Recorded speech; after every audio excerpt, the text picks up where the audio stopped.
This is the 5th flip of our 2017 compost pile. I got a friend with me who's going to kind of watch it, see what we're doing. We've got some more ingredients to add. We've got a number of wild plants from around the property, including burdock and purple loosestrife, garlic mustard, a few other things that just grabbed that we're growing. Green material to continue to add bacteria. And I've got a bucket with a half gallon. I fill it half with water. I'm putting some of the larger chunks in it to soften them up because I'm having a hard time digesting them. They were mostly started as hunks of sod. So I've done this in the past where I soak the water with that sod and it gets the pile to start absorbing it.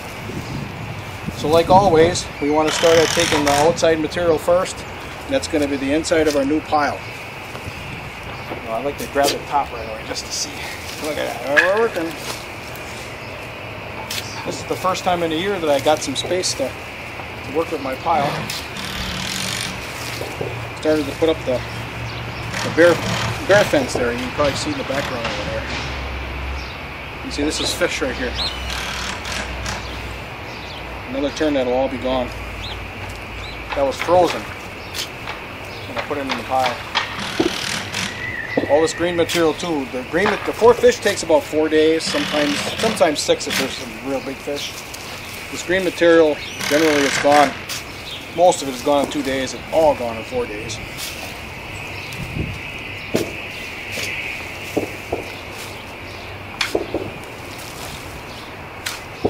Got lots of moisture, so we're good there. I probably added maybe 100 gallons of water to this to get her nice and hydrated. The bacteria likes to drink a lot of water. That's what we're doing, is we're creating a bacterial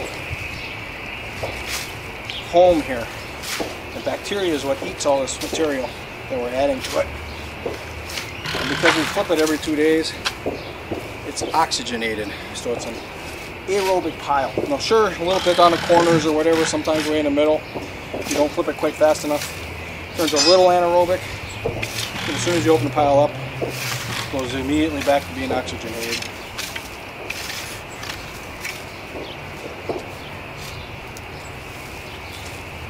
Oh, that's nice to have some room.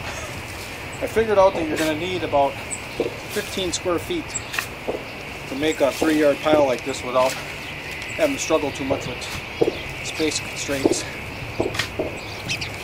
It's a lot nicer when you can get a pile started, 3-4 feet away from your old one. Just wait, once we start breaking this open, this is going to be steep. So if this is the 5th flip, that means when I built it, I let it go for 4 days to get it fired up. And then 2 days after that, so if this is the 5th flip, that's 10 more days. So we're on our 14th day of this pile already. And because I've been adding a lot of fish, I want this thing to go longer than the normal 18 days. I want to get that all digested. So I'm adding more green material this time to keep it moving, keep it hot. And then the next time I got a bunch of comfrey and stinging nettles I'm going to add. That is going to be adding the minerals that your plants are going to eat. Because both comfrey and stinging nettles are mineral accumulators. And comfrey is kind of the special one because it has vitamin B and iodine. And those are normal ingredients that, well, those are ingredients that are not normal in plants.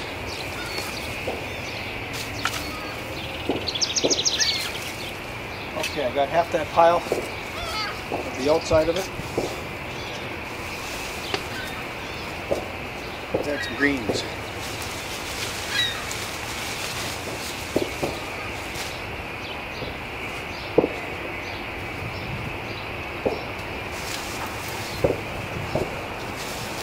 If you leave it in really big bouquets like this, then it takes a little longer to digest it, so if you break it apart a little bit, you got more surface so that bacteria will chew on. And Burdock also has a lot of minerals in it, which you're going to add, and look, that's growing all over the place.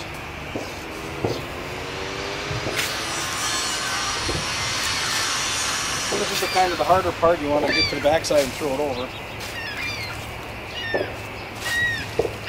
No, this is not being as easy as sitting on your ass reading Facebook all day long. And yes, you get more benefit out of this than you would if you had a subscription to the YMCA.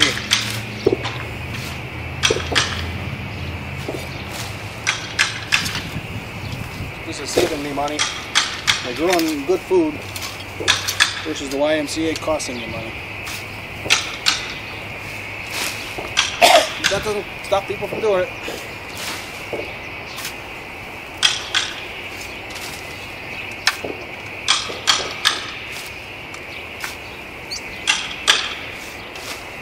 I just visited a lady the other day, and she said, actually I visited her property to review her property for a permaculture design.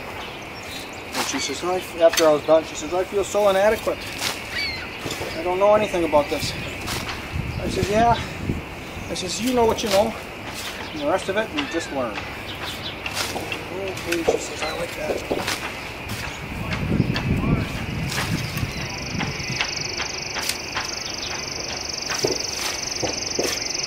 And this has been started with chicken manure, so you'll be able to smell the urine.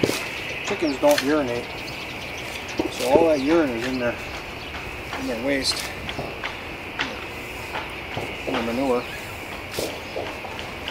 I thought this would be a really good manure to use as long as I keep adding more carbon to it. And so far, it's proven out.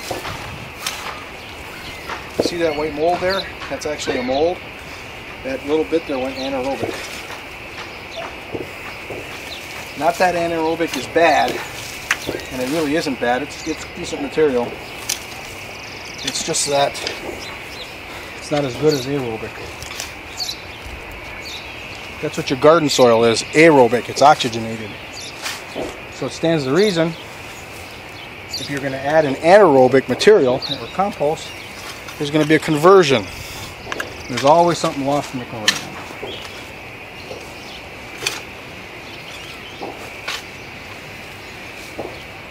Plus, and this is really important to understand this, in an aerobic compost, you have a reduction of material. And if you were to start with 3 yards of material, it may be a half a yard when you're all done with it. That's all you got. Whereas this aerobic, you're continually adding fuel and creating more bacteria, so there's no loss of material. And I think in some instances I made more compost than the material I started with.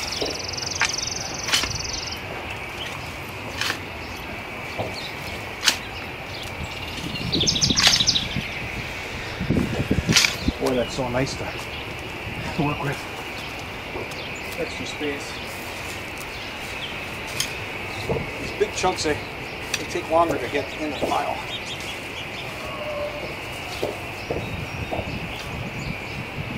The wife decided to do a lot of digging up a sod, and now I got to deal with it. I don't want it to just sit there, so I put it in here. All right.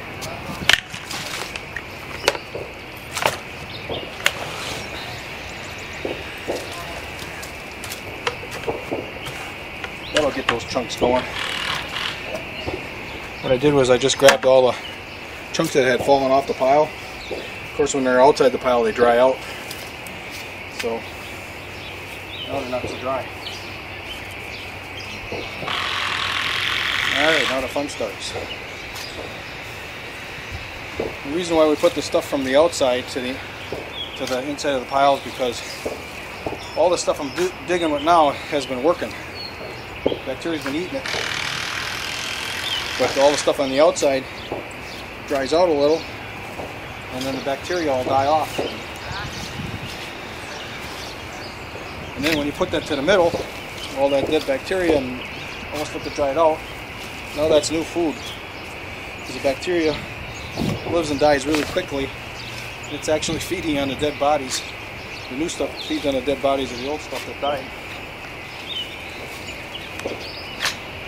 And that's not something that I've seen personally. You know, but people who look at this in 600 power microscopes, they see happen. So it's just a simple gardener. You got to trust some people. And then you trust your instincts. You see this all happening? Yep.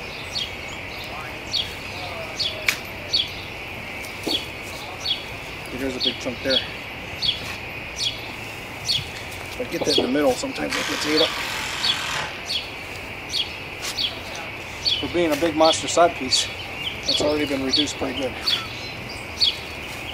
But if you're going to do a quick pile, you know, an 18-day event, you don't want any big chunks in there. You gotta break them up, or just don't add them.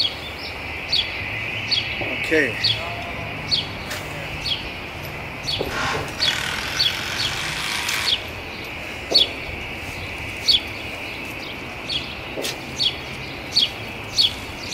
That's action.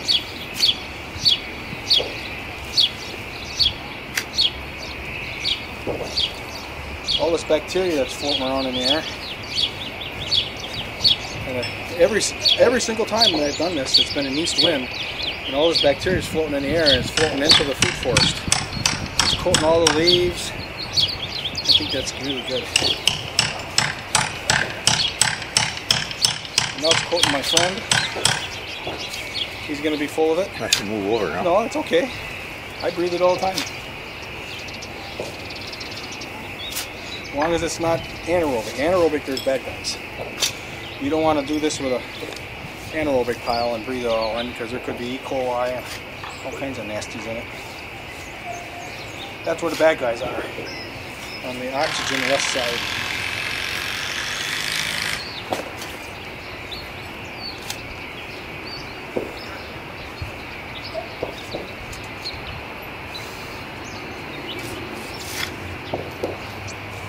And I put in about 20 pounds of fish carcasses in here. Most of it's gone, but I got two big chunks that I put in there last time that were frozen right on the bottom here, so those should still be partially intact.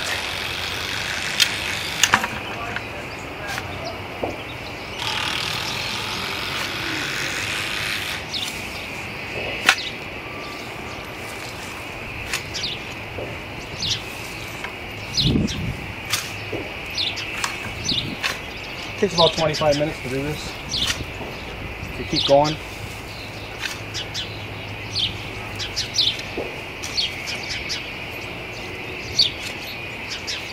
So I figured out that if you have a fast 18-day pile, including setting up is the most time consuming. It's 2-3 hours to set the pile up.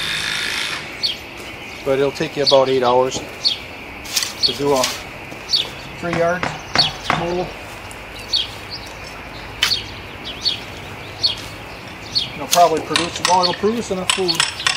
If you take a 1 yard of compost that's made like this, and you just use it sparingly around your plants that are growing in the garden soil, 1 yard of this material will feed one person for a whole year.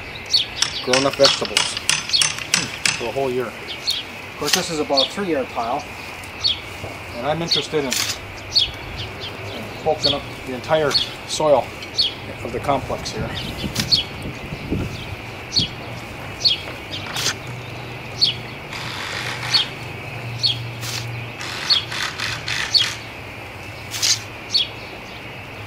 I don't think this is going to be finished for about, well, it's, what did I say, it was day 14 now? Yep. This is probably only about half done because I keep adding, and I'm going to keep adding. I got more to add. So, another 14 days, probably another 7 flips. As long as I don't add something really nasty, it's really big.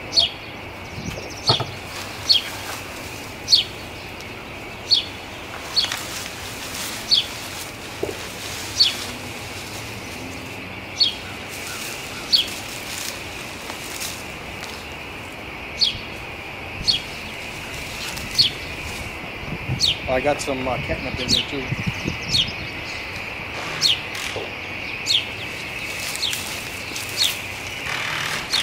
See, burdock leaves.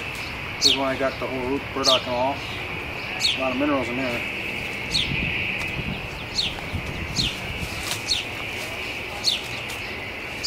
spread these out, it gets ate fast. You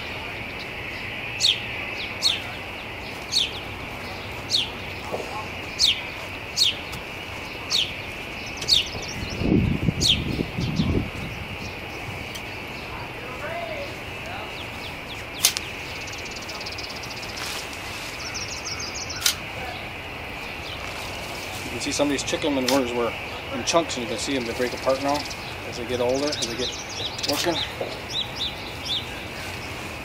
I'll tell you, it was some smelly stuff when I picked it up. It was right out of the barn. I was afraid the neighbor was going to smell it. But the wind was right where it didn't go his way. Plus he smokes, so he probably can't smell much anyway.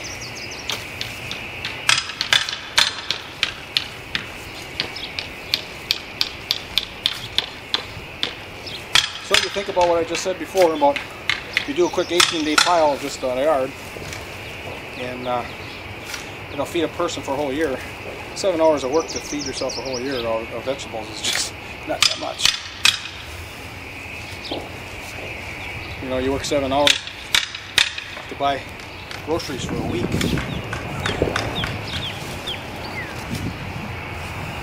This is working 7 hours. Of course, you got to have land in the garden.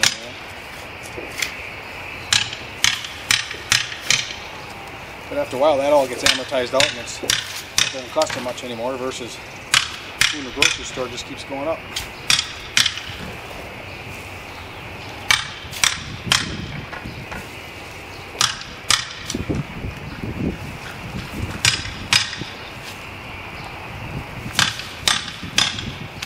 And I got a lot of dried stems in here. I had a big pile, monster pile of dried thistles with seeds and all in it. So you wouldn't want to put that into an anaerobic or a slow pile, because those seeds will sprout. Here, if you get above 131 degrees, which this is probably 155 right now, 131 degrees, all those weed seeds get ate by the bacteria. There's a certain kind of bacteria that grows in the hotter conditions that eats everything.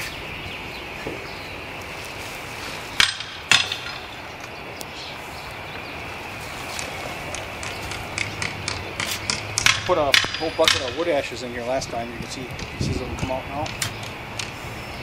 Wood ashes is high in potassium. And there's a lot of trace minerals in them. It isn't great stuff, but it's an addition. Next time I'll add something called green sand. Green sand is material from ancient oceans. So those are the minerals of oceans. So I'm putting the minerals of oceans in my compost and then into my soil here. And I'll do another one called azomite. And azomite is from volcanoes, ash from volcanoes. I'm also putting the minerals of the earth, deep earth, into my compost, which again will be added to my soil, those minerals.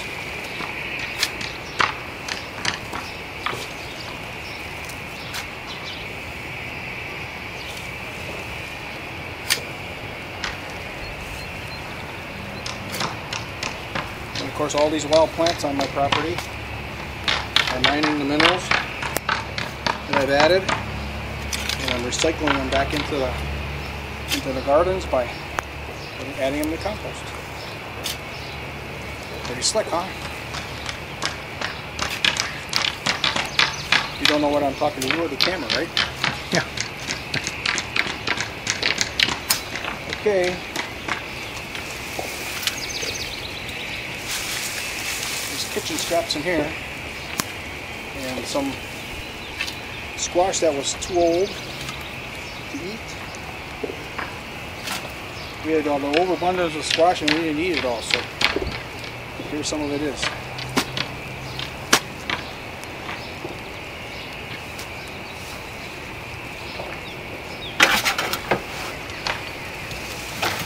Some of her flowers that she's called out.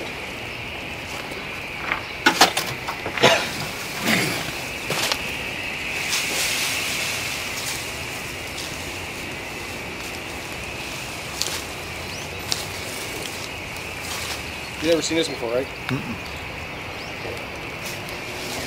I did it for the first time in 2013.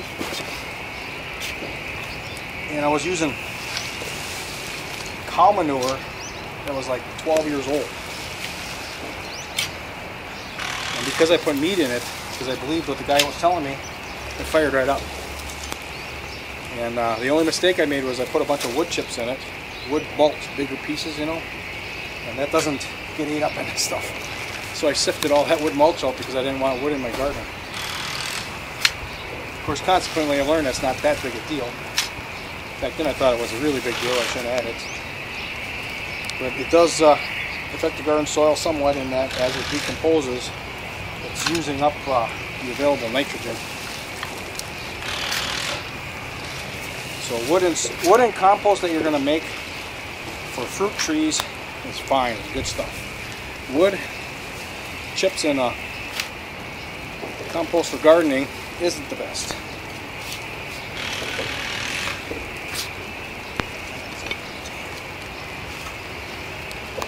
It's a stem from a juicy artichoke. So now I come around here and get all these bigger chunks, get them so that they're going to be on the ground. The big chunks always roll off the pile. So you get them back inside.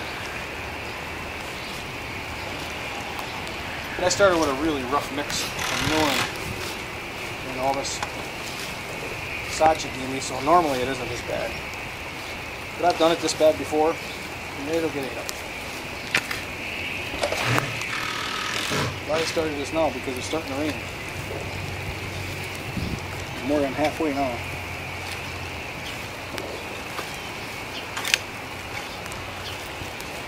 I need it to rain so I can figure out where my water tank is leaking. Something in the distribution from the gutters on the roof to the tank is leaking. I'm not getting all the water.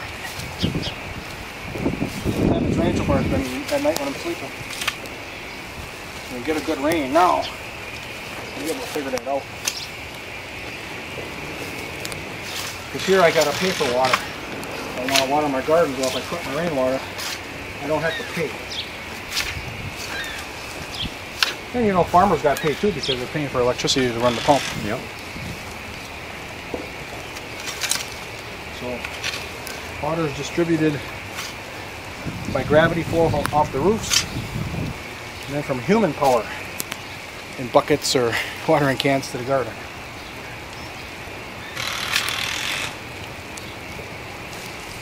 Now this pile shouldn't be much higher than 5 feet. Once you get beyond 5 feet, it compresses on the bottom, turns anaerobic. So instead of building it higher, you build it out and you make a sheet of it.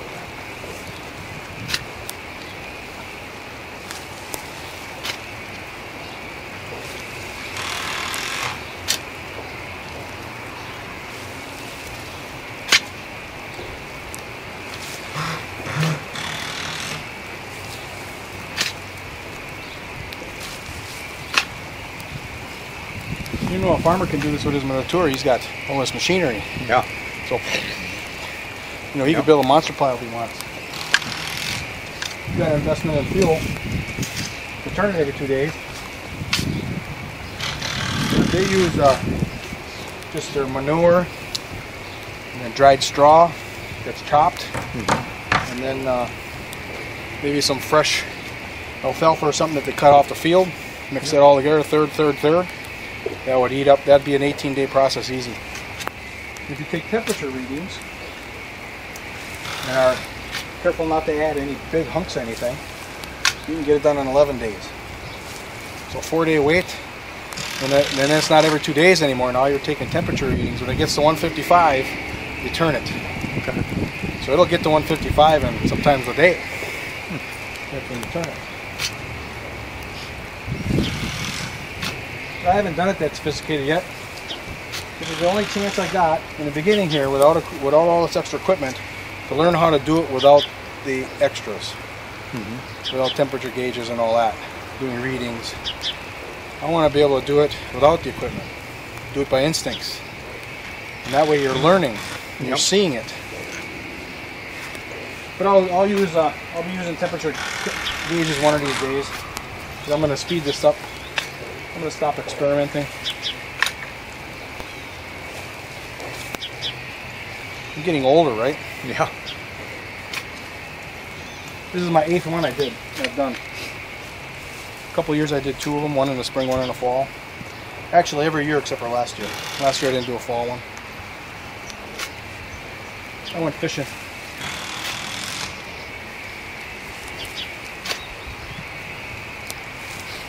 This is kind of like animals. You got to be here every 2 days to do it. You know, animals got to be there every day. Yep.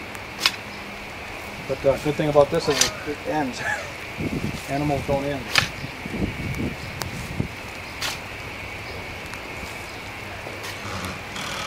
One lady that's watches my YouTube and Facebook stuff, she says, "Man, you never stop." And I really don't do that much. But just when you put a series of pictures up, it kind of looks like it, right? Right. Never-ending flow of pictures and videos. And I said, "Ma'am," I said, "I don't have any animals. I got a lot more time than you got. Because you got a whole barnyard full of animals." Yep. Ducks and chickens and geese and pigs and, well, you know what? That all takes time if you're a homesteader. Yep. You know that. You used to keep animals. Yep.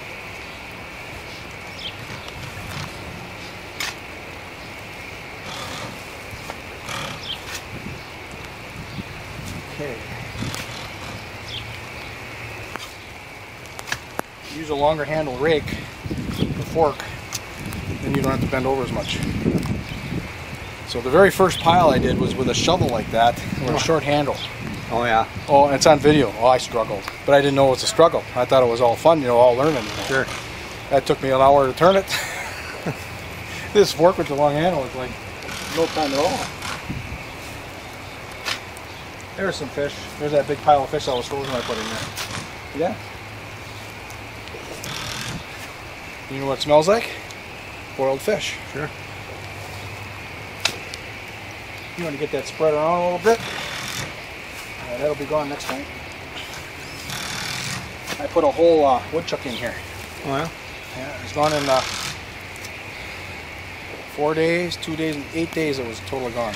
I don't even see the bones anymore. A full woodchuck. Eat it right up.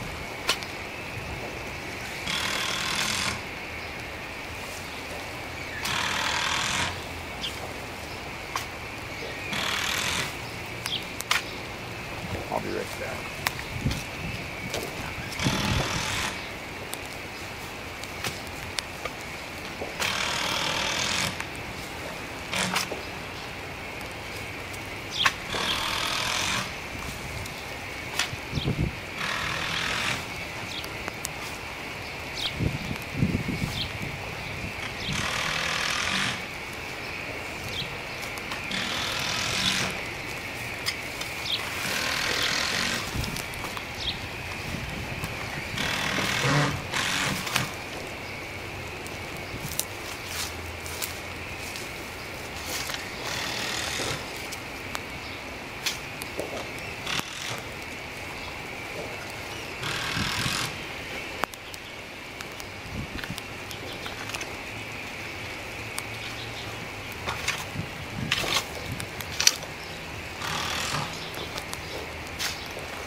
So this camera's getting wet, but we're almost done, so I'm going to take a chance, get this thing done.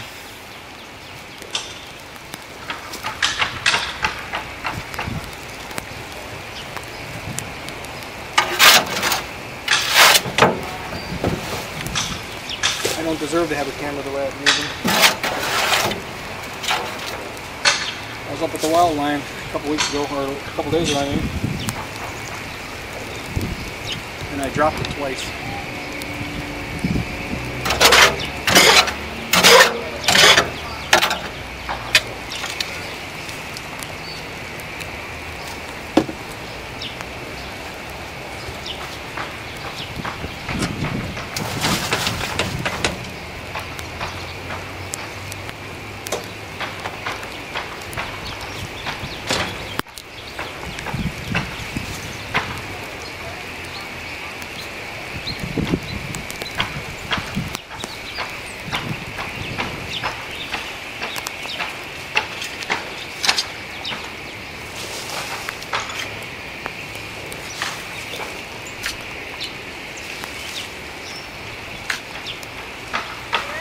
Yep. Okay. Bye-bye.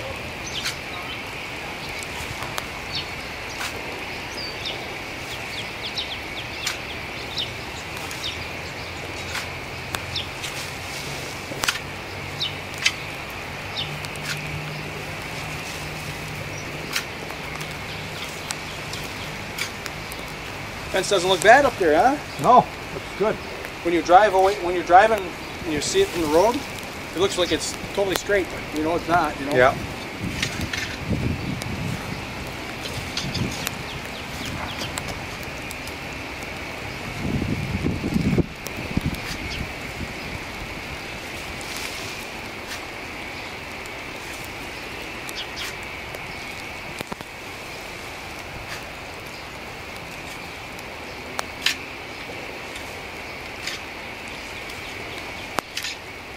Pile's a little bit dry here on this side of it, so I'm not going to cover it up. I'll leave the tarp off. It's raining. Sure. It's got to be a really soaking rain for it to penetrate very far, but I don't know what it's supposed to do.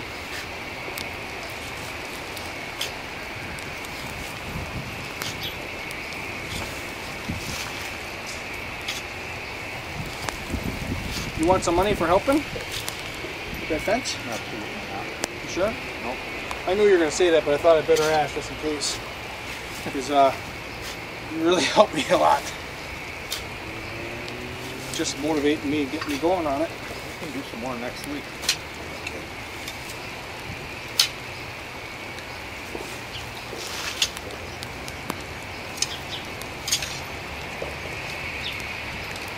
Since I don't have a subscription to the YMCA, I got to get some exercise. Well, I'm teaching you how to do it. So may give your health a boost. You actually use it to grow food. Now, if you find a bunch of tree pots like I have, a guy like you that doesn't own any land, that's what you should have, like the big ones. You put the compost inside of there, and you can, if somebody kicks you out of something, you can just move them. Sure. No big deal. And some of these gooseberry plants and stuff I can give you, you can grow them right in plants right in pots too. Just saw something come off there, look like metal. Looks like an old hitch or something.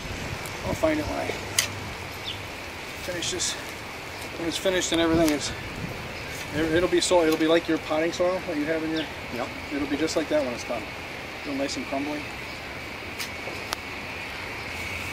And if I run it over this sifter, oh my God, does it look nice then. I got a video of it, of me doing that, and oh, unbelievable.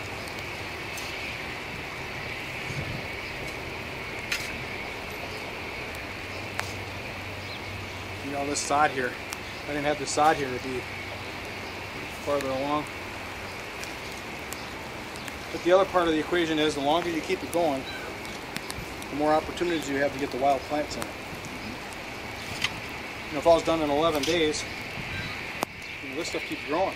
Well, I can keep adding it in. And really what I want it to be done for, and on June 1st. I'd like it to be done the 1st of June, end of May, beginning of June. Then I'll make rows of it here. And I'll grow squash and watermelon in it. And against this northern backdrop, you know, the watermelon I'll grow right here. So it'll be warmer right here. The squash I grew last year was just nuts. I had one of them grow all the way to food forest. I love this stuff so much. We had an overabundance of squash. One plant I think had like 20 of them that big. Wow. Yeah. So and there's also some scientific evidence that if you leave the compost sit for a while, then the electrical, I think I was telling you the other day, there's an electrical current that can run through them if it's a little older. That's good for plants. Plants actually give off electricity and it flows to other parts of soil life. That's it.